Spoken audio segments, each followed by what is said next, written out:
Rich that poor that history for history Bengali শায়েদ সাইদ অবশ্যই। রিচ দ্যাট পুয়ার দ্যাট বইটির পুরো ইতিহাস এবং পটভূমি বাংলায় এখানে তুলে ধরছি। দরিদ্র ও মধ্যবিত্তরা টাকার জন্য কাজ করে, ধনীরা টাকাকে তাদের জন্য কাজ করায়।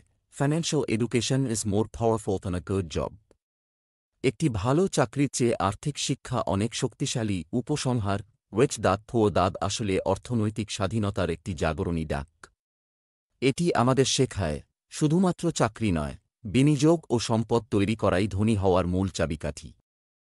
এর ফলে অনেকেই আর্থিক শিক্ষা, ইনকাম সোর্স, অ্যাসেট লাইয়েবিলিটি এসব নিয়ে সচেতনভাবে ভাবতে শুরু করেন।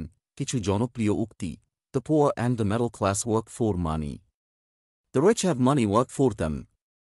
দরিদ্র ও মধ্যবিত্তরা টাকার জন্য কাজ করে, ধনীরা টাকাকে তাদের জন্য কাজ করায়। রিচ দ্যাট পুয়ার দ্যাট প্রকাশিত হওয়ার পর এটি পৃথিবী জুড়ে আর্থিক স্বাধীনতা নিয়ে আলোচনা বদলে দেয়। বইটি প্রায় ১০৯টি দেশে ৫১টি ভাষায় অনুদিত হয়েছে এবং কোটি কোটি কপি বিক্রি হয়েছে।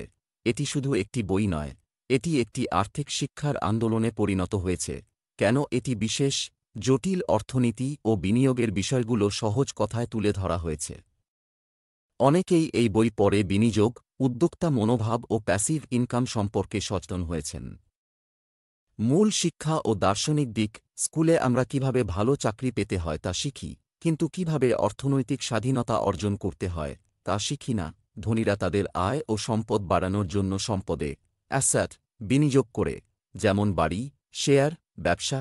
দরিদ্র ও মধ্যবিত্ত মানুষ সাধারণত দায় ওয়েবেওয়ারি এর পিছনে টাকা খরচ করে, যেমন ঋণ, গাড়ি, বড় খরচ। আপনার টাকা আপনার জন্য কাজ করান, আপনার সারা জীবন শুধু টাকার জন্য কাজ করবেন না। মূল শিক্ষা ও দার্শনিক দিক: স্কুলে আমরা কিভাবে ভালো চাকরি পেতে হয় তা শিখি, কিন্তু কিভাবে অর্থনৈতিক স্বাধীনতা অর্জন করতে হয় তা শিখি না। ধনীরা তাদের আয় ও সম্পদ বাড়ানোর জন্য সম্পদে অ্যাসেট বিনিয়োগ করে, যেমন বাড়ি, শেয়ার, ব্যবসা।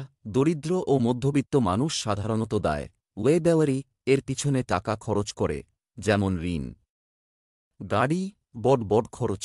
আপনার টাকা আপনার জন্য কাজ করান, আপনার সারা জীবন শুধু টাকার জন্য কাজ করবেন না। এক পুয়ার দ্যাড, দরিদ্র বাবা। রবার্টের নিজের জৈবিক বাবা। তিনি ছিলেন একজন শিক্ষিত সরকারি কর্মচারী। ভালো চাকরি, ভালো বেতন, ডিগ্রি এগুলোই ছিলেন তার জীবনের মূল ফোকাস। তবুও আর্থিক দিক থেকে তিনি কখনোই খুব সচ্ছল হতে পারেননি। দুই রিচ দ্যাড, ধনী বাবা। রবার্টের বন্ধুর বাবা, একজন সফল ব্যবসায়ী।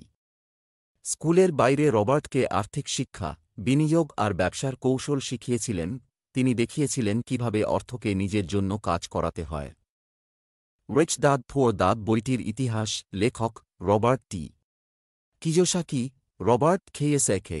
প্রথম প্রকাশ ১৯৯৯ সালে। সহলেখক শ্যারন লেস্টার, শ্যারন ওয়াচটার। বইটির মূল বক্তব্য: রিচ দ্যাড পুয়ার দ্যাড বইটি মূলত রবার্ট কিয়োসাকির নিজের জীবনের অভিজ্ঞতার উপর ভিত্তি করে লেখা। এখানে তিনি দুইজন পিতা বা রোল মডেলের কথা বলেছেন।